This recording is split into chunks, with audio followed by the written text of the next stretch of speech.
Roll Tide, everybody. Welcome to the Bama Tailgate Show with Alphonse Taylor. I'm Mick Gillespie. It's time for our show brought to you by Pearl River Resort. We're going to talk quarterbacks at Alabama, the GOAT, talking about the next starting QB. And could Ryan Williams win the Heisman? He's one of the favorites. We're going to get into both of that right here on the show. So let's get it going.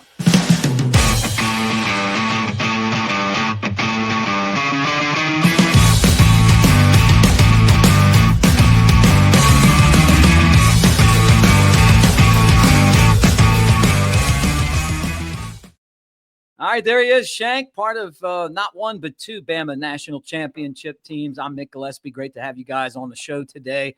Let's get right into it. You know this guy really well, Shank. His name's Nick Saban. He's now a football analyst for ESPN, but he used to coach a little ball. And he says that Ty Simpson, Alabama quarterback, true example of development. Okay. Saban coming out with a nice take. I like the take because Ty is sort of a unicorn right now, man.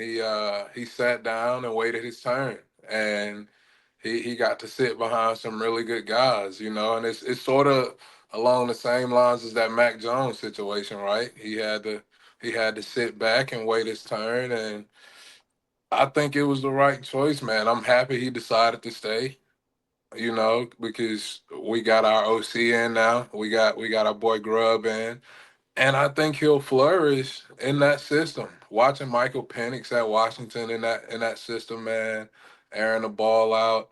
I think Ty can do a lot of those same things. And please don't start. I get it. In no way am I comparing Michael Penix and Ty Simpson, all right? But I do think Ty is a really good quarterback, man, and he's waited his turn, and he deserves this chance to go out and show that arm talent. I don't think he's just a game manager kind of guy. He just so happened to be stuck behind a freak athlete in Jalen Milroe. Um, and so, I want to see the young guy go out there and sling it in this new system, man. And he has Ryan Williams to get the ball to. Like let's not forget about that. He has arguably one of the best young receivers in the country, behind the kid from Ohio State. Uh, and so we have to take that into account. It's not like he's coming into this with no guys to get the ball to. We have weapons. And so I think we should give him that chance to let him go to work.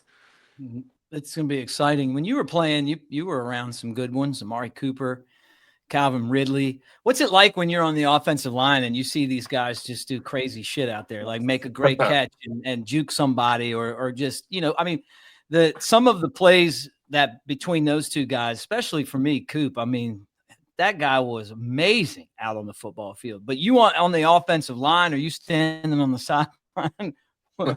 Is this the kind of stuff you're seeing in practice? So they can already do this, or do they get to the games and that's when they break out their best stuff? Yeah, so you know how that cliche answer goes, man. Like I see these guys work on this stuff every day, but I literally did. I actually did, and these guys were amazing. Like Coop was one of the hardest working guys I've ever seen. Red, one of the hardest working guys I've ever seen. They put in work into their craft, man, and so to see them go out there and make these highlight plays like it's normal, like it's nothing. You got to take into account, man, that Alabama football is played 345 days out the year. It's like we committing to it. Like it's a lifestyle. Like it's not a hobby. It's not something that you just show up and you become a part of, and you get a nice little trophy because you participate. It's none of that shit, man. It's not. It's it's a real deal, and these guys commit their lives to being good at this stuff.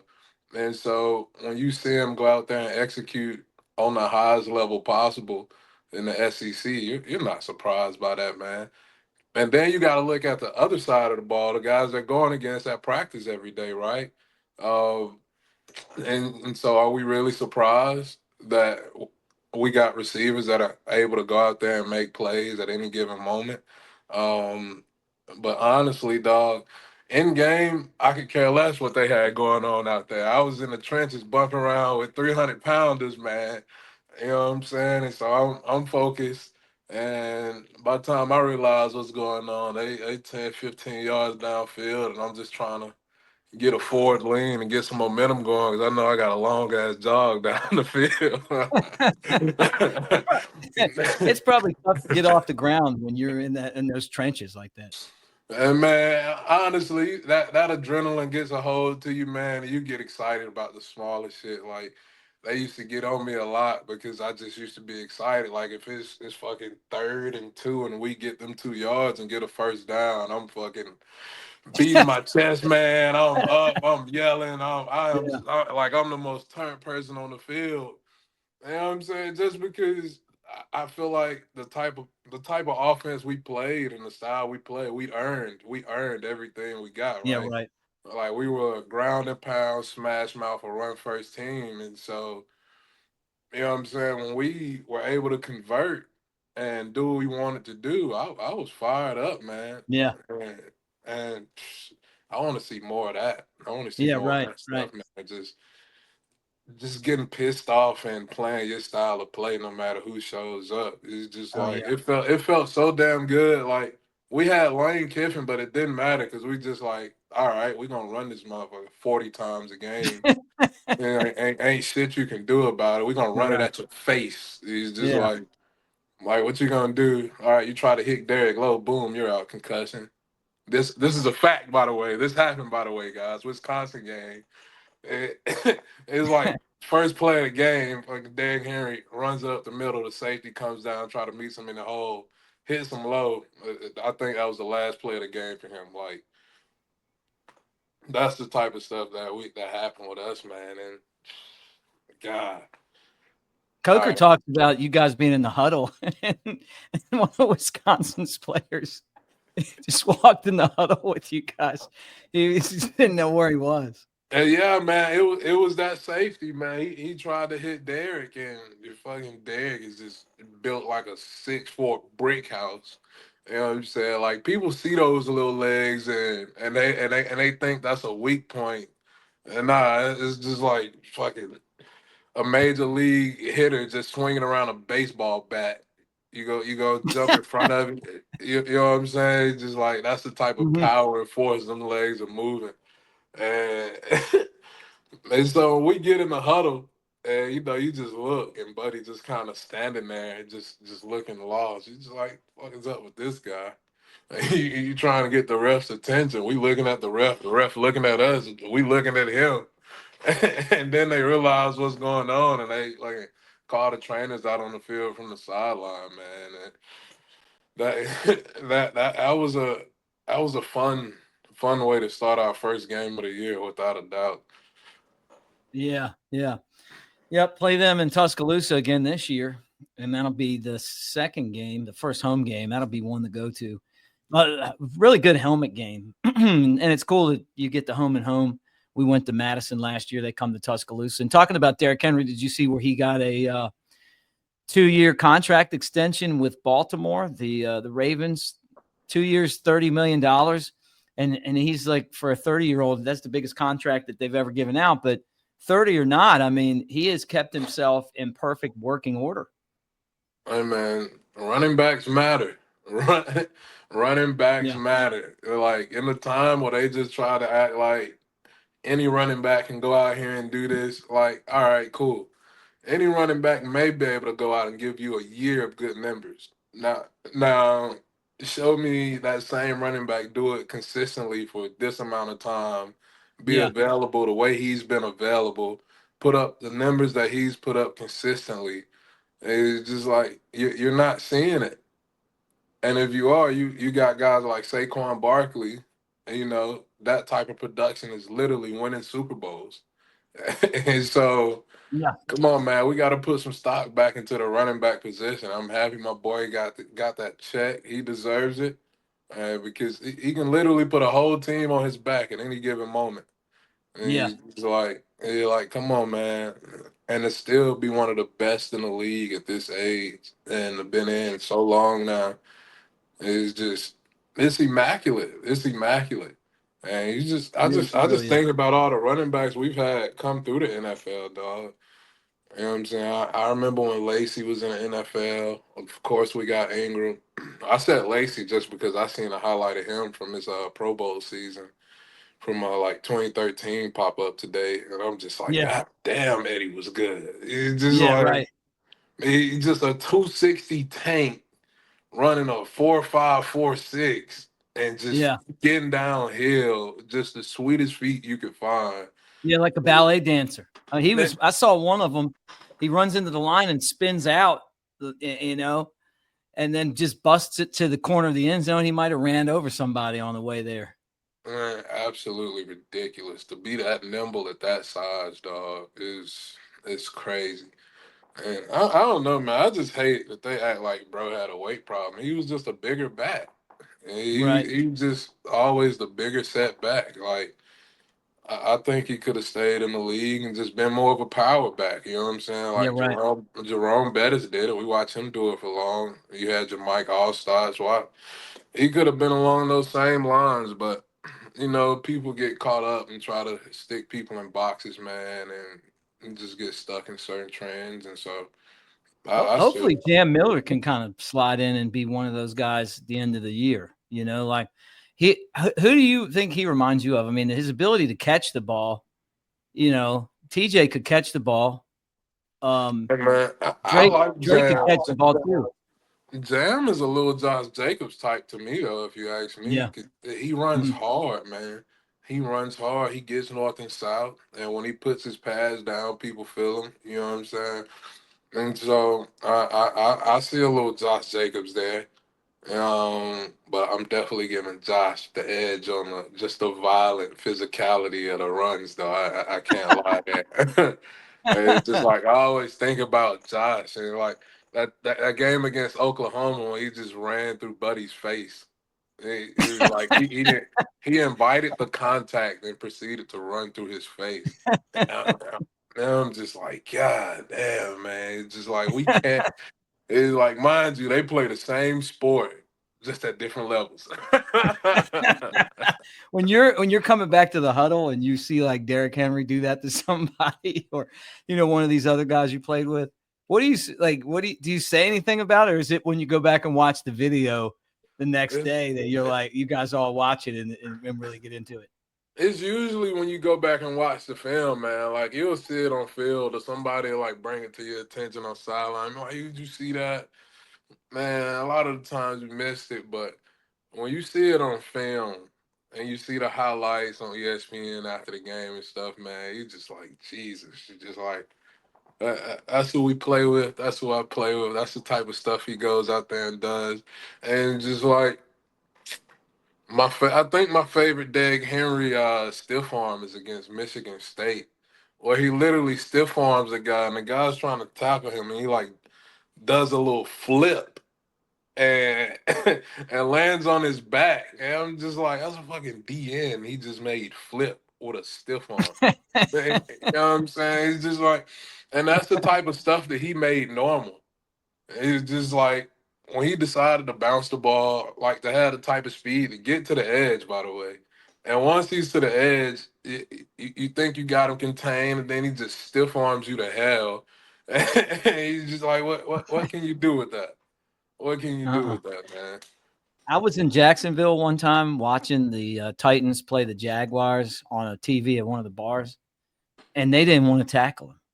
I mean, it got to the point where they just did not want to tackle Derrick Henry. They didn't tackle him. I mean, he probably had 250 yards, and every time he got loose, they let him go.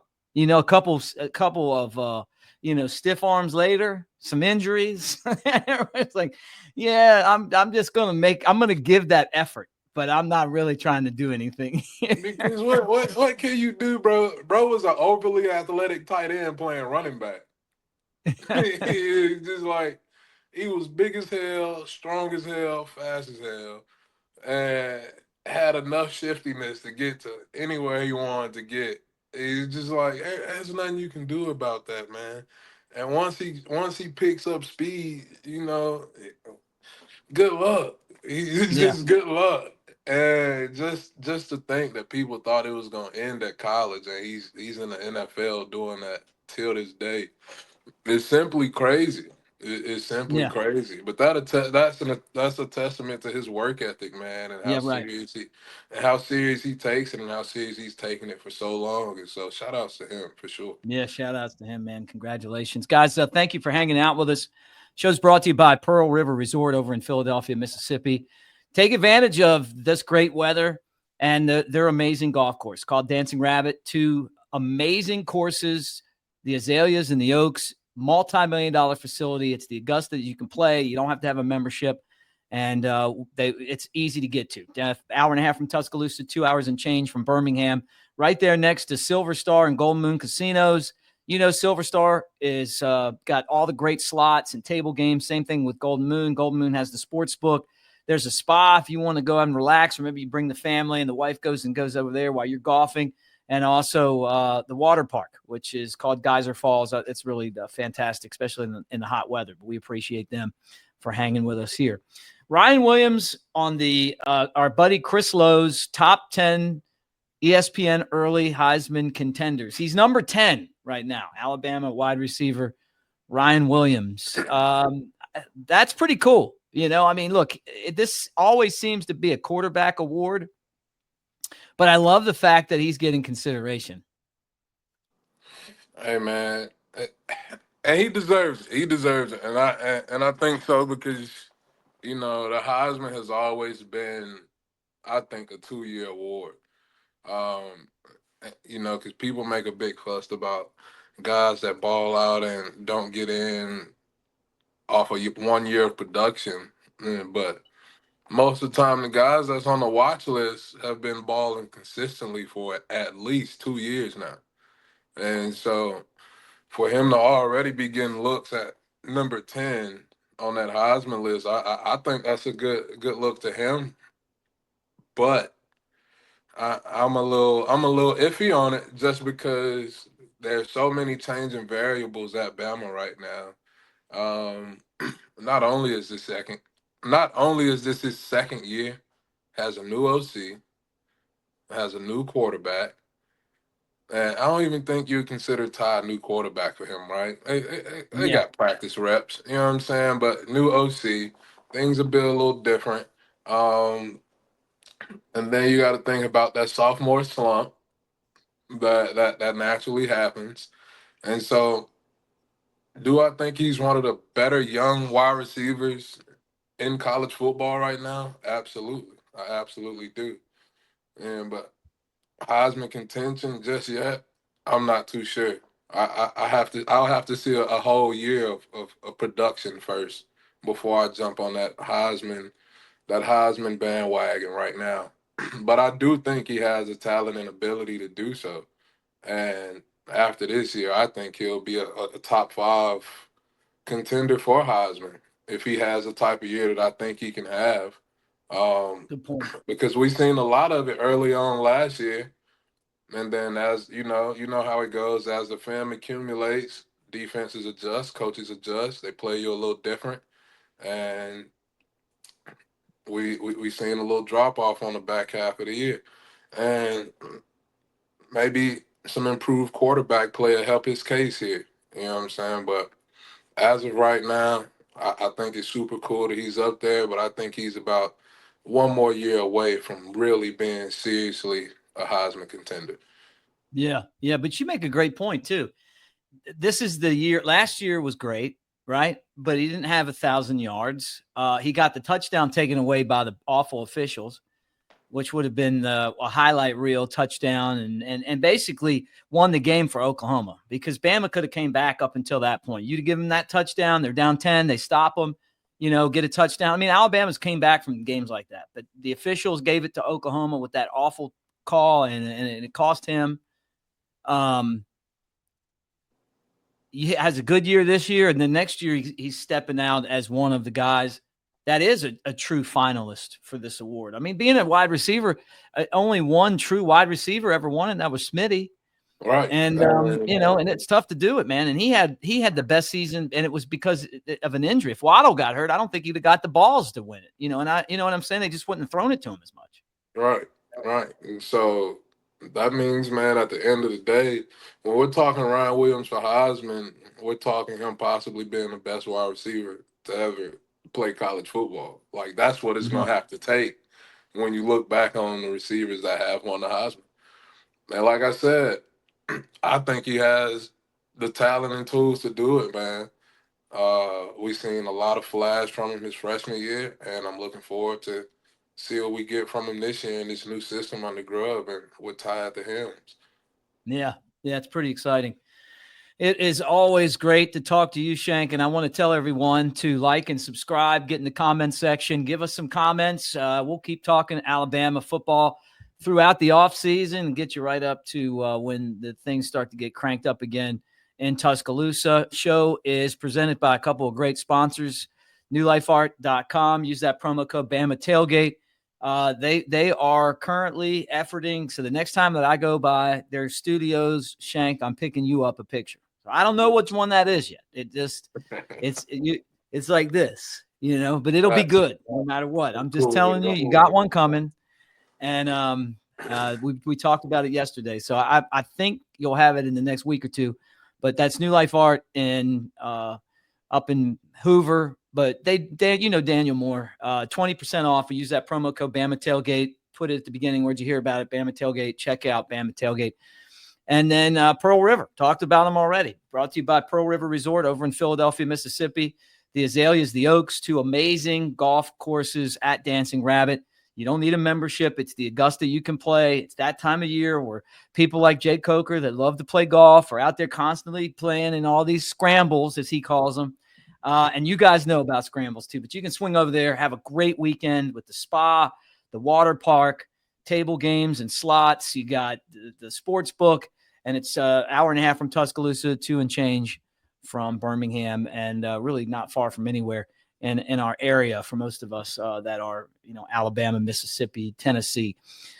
Well, Shank, let's do it again later this week. Roll Tide, friend. Make it happen. Roll Tide. All right. Go Jack.